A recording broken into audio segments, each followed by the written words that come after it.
안녕하세요. 많이 기다리셨죠? 5주차 통속과 융합적 사고.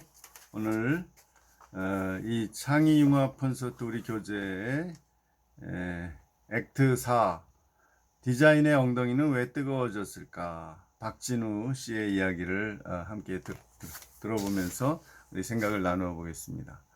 먼저 이 첫 시간에는 먼저 박진우 씨의 영상을 잠깐 보고 이 이야기의 오늘 이야기에 상당히 그 배경이 되는 미술사에서 팝아트에 대해서 좀 알아보는 시간을 갖겠습니다. 먼저 이 박진우 씨가 어떤 분인지 한번 우리 생생한 영상을 통해서 한번 찾아보겠습니다. 이분은 이제 디자이너죠. 아트 디자이너인데 한번 봅시다. 이번 주 갤러리 323 아티스트는 디자이너 박진우다. 디자이너라는 이름으로 많이 불리지만 그래도 순수 예술가 왔다 갔다 하면서 계속 작업하고 있고 사람들이 생활 속에서 진짜 아트를 좀 즐길 수 있게 하는 그런 부분에 대해서 관심이 많았습니다.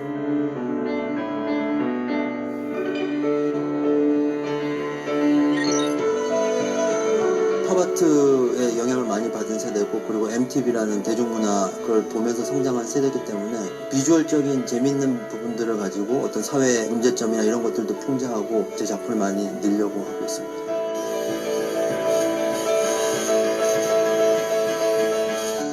박진우의 펑키한 감성. 갤러리 323에서 즐겨보자.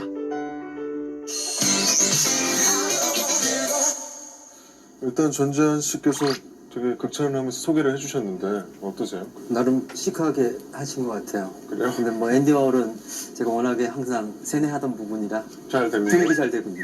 알겠습니다. 아까부터 궁금했던 게 두 분이서 같이 공연을 하셨다고 하셨잖아요. 네네. 어떤 공연인지. 오늘 분위기를 보시면 알겠지만 되게 즉흥적이에요. 지한이가 천장에 매달려서도 노래를 할 수 있다고 하는 거예요. 약간 자학을 하는 퍼포먼스라고 생각하시면 돼요. 아주 어려운 자세를 잡고 거기서부터 이제 가구를 디자인해서 가구 17개를 쌓았죠. 그래서 근데 저만 고통받기가 수 없어서 네네. 고통은 같이 받아야 된다. 그래서 함께 같이 함께 그렇죠. 네, 같이 그래서 들어갔어요. 두 가구 명이 가수의 컨셉 자체가 일단 가구 안에 들어가서 가수가 노래를 한다는 뜻인 거죠. 굉장히 단순한 컨셉이죠. 네, 가구가 입에 짝짝 달라붙습니다. 두 분이 만나서 일단 예술이나 뭐 공연 장르를 같이 하시면서 굉장히 즐기고 계신다는 느낌이 드는데 굳이 뭐 전시를 꼭 해봐야겠다 이런 계기가 되는 사건 같은 게 있었나요? 우리 샵에서 1주년 공연을 하는데 해줄 수 있겠네요. 그랬는데 그냥 부탁을 했죠. 음악을 만들어 왔는데 기가 막힌 거예요. 왜냐면 얘가 전날 전화해가지고 형 브랜드 이름이 뭐죠? 그랬더니 그 브랜드로 다 음악을 만들었는데 브랜드를 가지고 그 근데 그게 광고성이 아니라 사람들을 춤추게 하더라고요. 잘해요. 네, 순발력이 좋아요. 그래, 그 정도가 좋은 거 같아요. 천재 이런 건 하면 너무 또 저희 홍정우 씨가 어떤 노래도 좀 하고 여기 계시죠? 쭉 한다는 건 어느 정도 가수분 앞에서 그런 말씀 하시면 안 되죠. 아니요, 괜찮아요. 설마 알아들 수 너 불러보라고 얘기하는 거예요? 다음 질문을 드릴게요.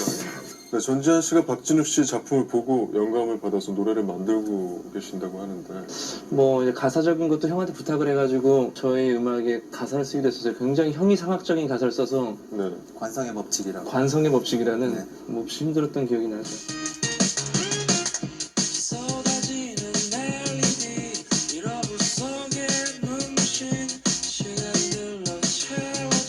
네, 앞으로도 뭔가 함께 작업을 한다면 꼭 뭐 해보고 싶은 전시나 공연 같은 게 있을까요? 아트라고 막 진지하게 들어간 게 아니라 좀 대중문화랑 섞여가지고 좀 보라이어티 했으면 좋겠어요. 네, 여기까지네요. 예.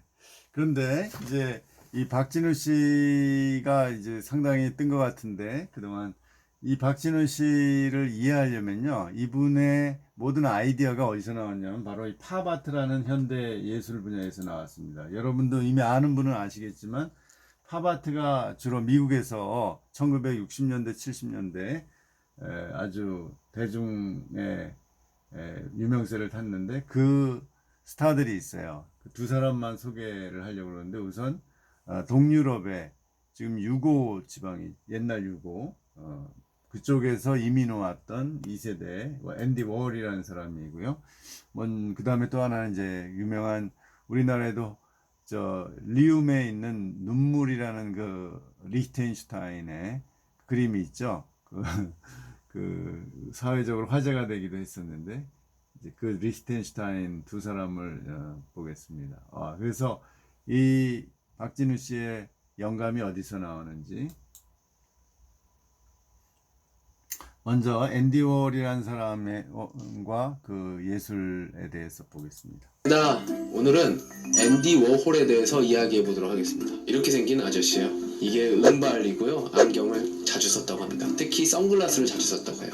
앤디 워홀은 자신의 작품을 통해 대담하고 때로는 무모함, 상업적인 특성을 나타냈습니다. 영화배우나 광고의 이미지들을 표현한 워홀의 작품은 1960년대와 70년대 미국의 팝 문화를 이해하는 데 큰 도움을 줍니다. 앤디 워홀은 동유럽에서 미국으로 이민 온 부모 밑에서 자랐습니다. 피츠버그에서 태어난 그의 본명은 앤드류 워홀라입니다. 앤디 워홀은 대학에서 조형 디자인을 공부했고요. 21살 때 뉴욕으로 갔습니다. 1950년대 앤디 워홀은 사파가로 유명해졌습니다. 그리고 1960년대에 이르러서는 화가로서 명성을 얻었다고 합니다. 워홀은 어릴 때부터 유명한 인물들의 사진을 모았는데요. 이제 스스로 유명한 인사가 되자 자기 이미지를 만들려고 애를 썼어요. 그래서 머리에 이렇게 은색 가발을 쓰고요. 선글라스를 껴서 자신의 이미지를 만들려고 했습니다. 이러한 워홀의 모습은 사람들의 눈길을 끌었고요. 또 실제로는 수줍음이 많았다고 하는데 이런 실제 모습을 숨길 수 있었다고 합니다. 앤디 워홀은 실크스크린 기법을 이용해서 자신의 그림을 수없이 찍어냈습니다. 워홀은 예술가가 만든 각각의 작품이 단 하나뿐이어야 한다는 어떤 전통적인 생각에 반대했습니다. 심지어 자신의 작업실을 공장이라고 이름을 지었습니다. 사람들이 자신의 작품을 대량 생산된 상품과 비교해보길 바랬거든요. 이렇듯 워홀은 현대의 대량 소비 문화를 찬미하는 동시에 비판하면서 이름을 떨쳤습니다.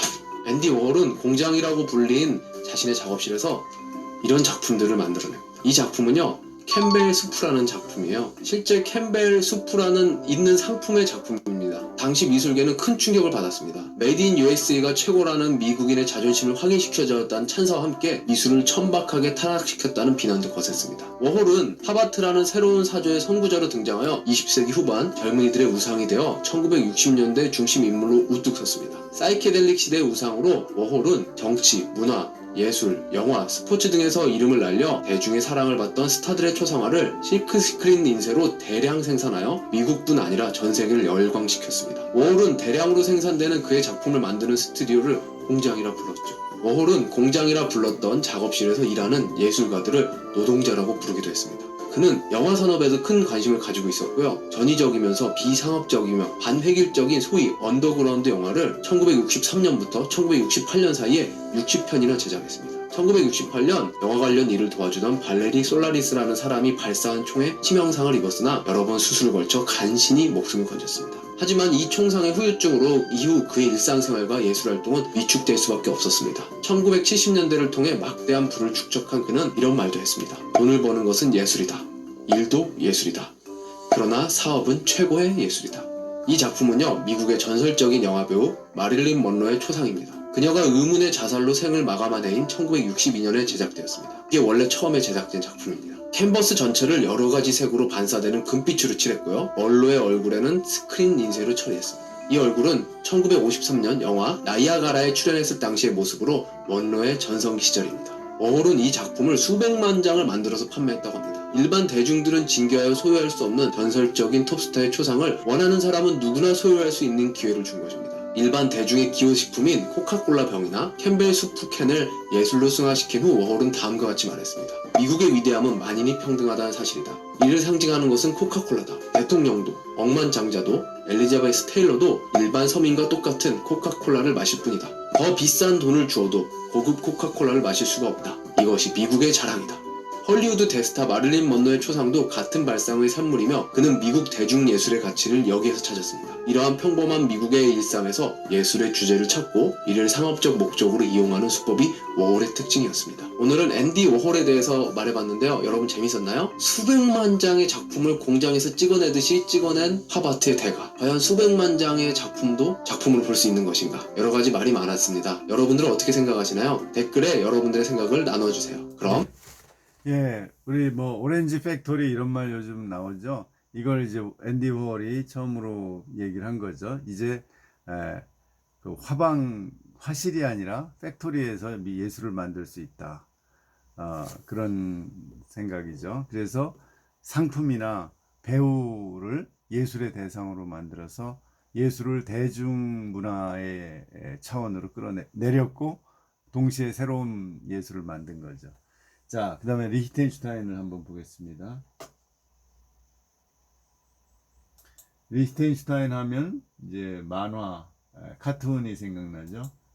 만화를 또 예술화한 사람이죠. 이들이 다 나름대로 예술, 자기 철학이 있는 거예요. 어디 리히텐슈타인의 예술 철학이 뭔가 봅시다.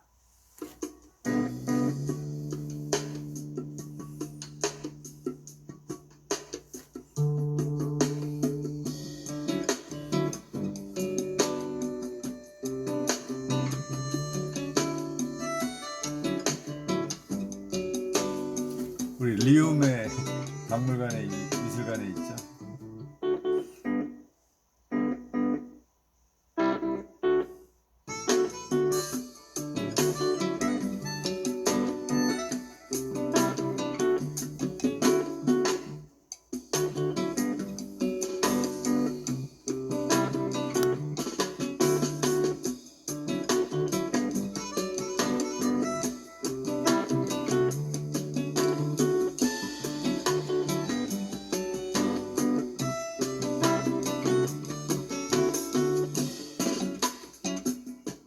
원래 이런 걸 보면 피카소나 입체파의 영향을 많이 받았죠.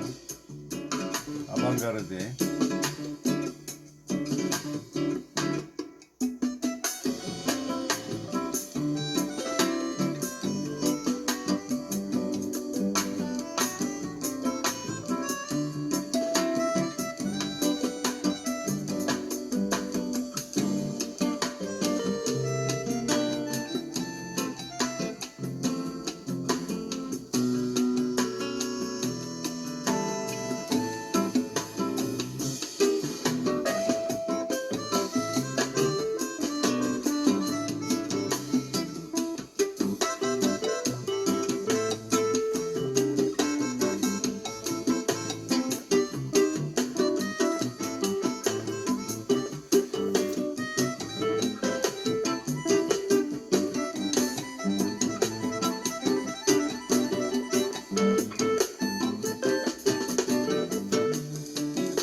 그림 많이 볼 수 있죠.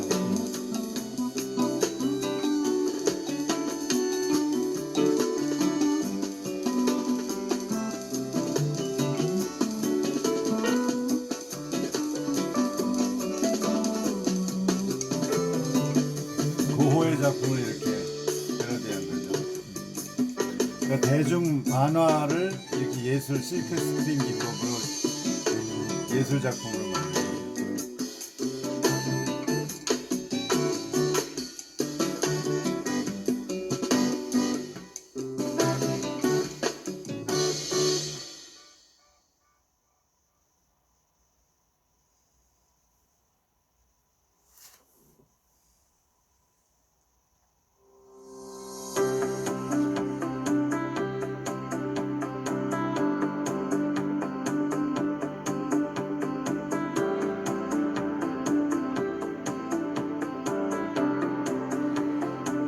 이 사람이 이런 장면을 표현하는 것이 우리로 하여금 생각하게 만드는 거죠. 사람들의 그 감정을 표현함으로써 단순히 만화를 보여주는 것이 아니라.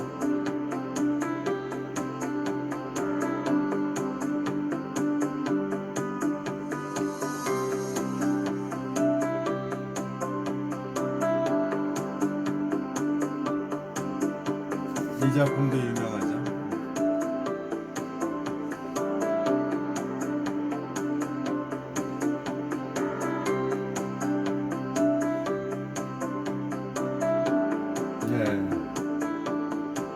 이분들의 철학은 일상적인 우리의 상품, 만화 이런 것이 예술이 될 수 있다는 그런 철학 생각입니다. 그래서 일상적인 것과 예술을 혼합을 한 거죠. 그래서 이 박진우 씨 얘기를 들어보면 자기는 디자인을, 산업 디자인을 IT와 융합을 하고 공예와 연결을 했다. 이렇게 얘기를 하는 거죠. 그럼으로써 새로운 것이 나왔고 그것이 오늘날의 문화를 주도하고 있다라는 겁니다. 융합의 한 사례라고 할 수 있죠. 예, 그러면 첫 시간 마치겠습니다.